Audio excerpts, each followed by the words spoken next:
Hello বন্ধুরা, তোমরা সবাই কেমন আছো? প্রচণ্ড ঠান্ডা পড়ছে আস্তে আস্তে ধীরে ধীরে। তার মধ্যে কিন্তু ঘরে ঘরে শরীর খারাপ আরম্ভ হয়ে গেছে, ঠিক আছে? তো তোমার দিদিভাইয়ের শরীরটা খারাপ হয়েছে খুবই, প্রচন্ড 3 দিন ধরে। মাথা যন্ত্রণা করছে, মাথা ধরে আছে। এখনো মাথাটা পুরো ভারী হয়ে গেছে, চোখে তাকাতে আমার খুব কষ্ট হচ্ছে। কপাল, গা হাত পা ব্যথা, বিষ, মানে এতটাই ঠান্ডাতে এত শরীর খারাপ, মানে ঠান্ডা লেগে গেছে। একদম তাই। আর যা হোক করে আমার কথাতেই উঠে যা হোক করে দুটো ভিডিও করলো, কারণ কাজ তো আমাদের করতে হচ্ছে যেভাবেই হোক না কেন।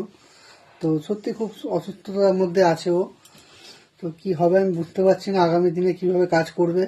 কারণ এখন যা দেখতে পাচ্ছি, যেরকম ওয়েদার, 3-4 দিন তো লাগবে ও সুস্থ হতে। তো মোটামুটি তুমি পারবে তো কাজ করতে? এই এই তো উঠে মোটামুটি দুটো দুটো কন্টেন্ট করেছি, আর দুটো কন্টেন্ট করে দিই তোমার চলে যাবে তো কদিন। একদম তাই। তারপরে আবার কাজ করবো। শরীরটা ভালো না লাগলে কি কাজ করা যায় বন্ধুরা? জোর করে ঠেলে উঠে যেহেতু আমাদের করতেই হবে, তোমরা সবাই জানো, তোমরাই বুঝবে ব্যাপারটা। তো সেজন্য জোর করে উঠে করার কিছু করার রাস্তা নেই। একদম খালি দিন চলে যাবে, পোস্ট আর করতে পারবো না। একদম মানে সত্যি এটার জন্যই তোমার সঙ্গে কথা বলা, যে আমাদের যেরকম পরিস্থিতি হোক না কেন আমাদেরকে কাজটা কন্টিনিউ করতে হচ্ছে। কারণ এই কন্টেন্টগুলো আমরা যদি না ছাড়ি তাহলে আমাদের কিন্তু অনেক রকম প্রবলেম, অনেক রকম সমস্যা আইডিতে চলে আসতে পারে। তো তার জন্য আমাদেরকে কন্টিনিউ কন্টেন্ট দিতে হয়, পোস্ট রেগুলার করতে হবে। রেগুলার করতে হবে। কারণ তুমি একটা যতটুকুনি ক্রাইটেরিয়া পারো আছে, ততটুকুনি পোস্ট রেগুলার করতে হবে। একটা ক্রাইটেরিয়া মেনটেন করতে হয় আমাদেরকে। সবাই করো, আমরাও করছি। তো দিদিভাইয়ের শরীরটা খুবই খারাপ, আমারও ঠান্ডা ঠান্ডা লাগছে, কিন্তু আমার সেরকমভাবে হচ্ছে না। কিন্তু ওর অসুস্থতা প্রচণ্ড পরিমাণে বেড়ে যাচ্ছে দিনকে দিন। কারণ বাড়ি এসে শুনতে পাচ্ছি যে ও শুয়ে থাকছে, নালে মাথা ধরে বসে আসলে আছে। বন্ধুরা কি জানো তো, আমি অনেকটা সকাল সকাল উঠি, আর উঠলে পরে এখন তো ঠান্ডা, 8টাও মানে 7টাও মানে যথেষ্ট সকাল, মানে একদম ভোর বলা যায়, শীতকালের কুয়াশা মানে। আর সেই অবস্থায় ঠান্ডায় মানে আমাদের ট্যাঙ্কির জলে চান করা, যতই জল তুলি জমে থাকা জলগুলো তো আর ফেলা যায় না। তো প্রচন্ড সেই ঠান্ডা। ঠান্ডা জলে চান করে মাথায় কাপড় বেঁধে পুজো করা, ওইটুকুনির মধ্যেই কিভাবে যে মাথার মধ্যে জল টেনে নিয়ে ঠান্ডা লেগে গেল আমার আমি নিজে বুঝতে পারলাম না। এমনি আমার একটু চাপা ঠান্ডা, মানে সবার যেমন নাক দিয়ে জল বেরোয়, কাশি হয়, আমার কিন্তু সেটা হয় না। আমার খুব রেয়ার, মানে হয় না বললেই চলে, ম্যাক্সিমামটা আমার ঠান্ডা লেগে গিয়ে মাথায় ঠান্ডা জমে যায়, আর তাতেই গা হাত পা ব্যথা করে, হালকা হালকা জ্বর আসছে, কাঁপুনি দিল, কিন্তু কিছু না, আবার পরের দিন ওষুধ খেলে ঠিক হয়ে যায়। এটা খুব বাজেই লক্ষণ, যার মধ্যে আমার মতো হয় সিমটম। খুবই সাবধানে থাকবে, সেরকম পরিস্থিতি হলে ইমিডিয়েটলি রাতের বেলা ওষুধ খেয়ে রেস্ট করবে, বেশি করে গরম জলের ভাপার নেবে, কারণ হ্যাঁ, এটা গরম আমার জলের ব্যাপারে এখন দেবো ওকে। ও সর্দি না বের হয়ে গরম জমে জলের থাকাটা ব্যাপারটা কিন্তু নেবে। খুবই ক্ষতিকারক। যাদের বেরিয়ে যায় তাও ঠিক আছে, যাদের বেরোয় না খুব নিজের ওপর চর্চা রাখবে শীতকালটাতে। বিশেষ করে আমরা তো মেয়েরা তো ঘরের সারাদিন যাবতীয় কাজ বাজ বাচ্চা সামলাতেই ব্যস্ত, নিজেদের খেয়াল রাখি না। সাজগোজ করে নি আধা ঘন্টা, কিন্তু আধা ঘন্টা নিজের খেয়াল রাখি না, মানে এতটাই নিজের প্রতি অযত্ন হয়ে যায়, অতটা যত্ন করি না সবার খেয়াল রাখতে রাখতে। তো সবাইকে বলবো সবাই নিজেদের খেয়াল রাখবে, কারণ এই শীতকালটা যদি নিজের প্রতি না খেয়াল রাখা হয়, আমরা আর কারোর প্রতি খেয়াল রাখতে পারবো না, কারোর যত্ন নিতে পারবো না। তাই জন্য সবাই সবার নিজের খেয়াল রাখবে, সবাই সাবধানে থাকবে।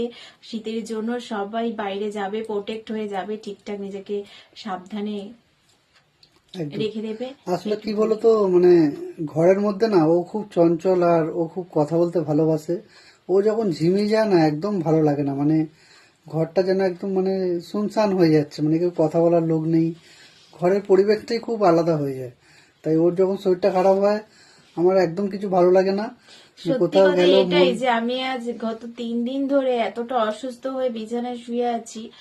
আর দেখো, ফেসবুকে অ্যাক্টিভ থাকলে কি হয়, কিন্তু শরীরে পড়ে পড়ে ভিডিও দেখা যায়, কমেন্ট করা যায়, কিন্তু ঘরে তো দৌড়াদৌড়িটা করা যায় না, না শুয়ে থাকতে হয়। তো আমি সারাদিন কাটানোর পরে দেখতে পাচ্ছি একটা জিনিস, যে তোমাদের দাদা ভাইয়ের এত এনার্জি লেভেল ডাউন, মানে আমাকে দেখে ওর এনার্জি লেভেল হাই করে রাখে কেন আমি দেখলাম।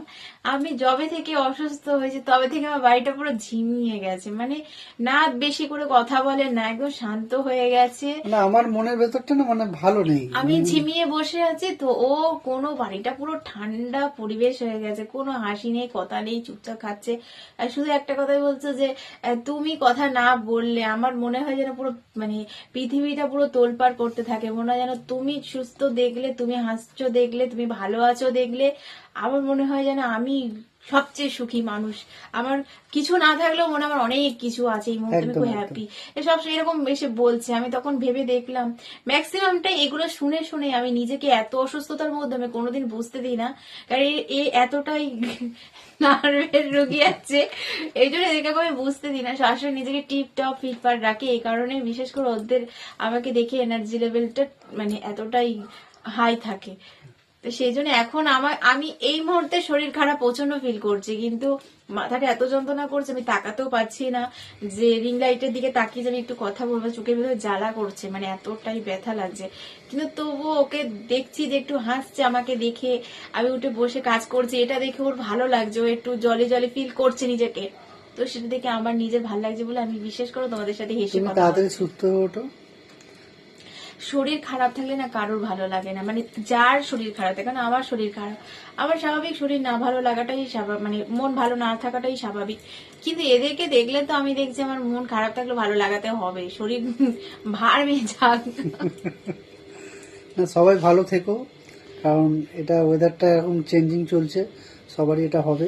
সবাই ভালো থেকো, সুস্থ থেকো, নিজেদের খেয়াল রেখো। আজকের মতন এখানেই ভিডিওটা শেষ করলাম, আগামী দিন আবারও তোমাদের সামনে হাজির হব, ততক্ষণ তোমরা সবাই অনেক অনেক অনেক ভালো থেকো। একদম। অনেক অনেক ভালোবাসা রইল তোমাদের প্রত্যেকের জন্য, এটা আমার একটা পুরনো ভালোবাসা সকলের জন্য, সবার জন্য রইল এটা। ঠিক আছে, সবাইকে টাটা বাই বাই।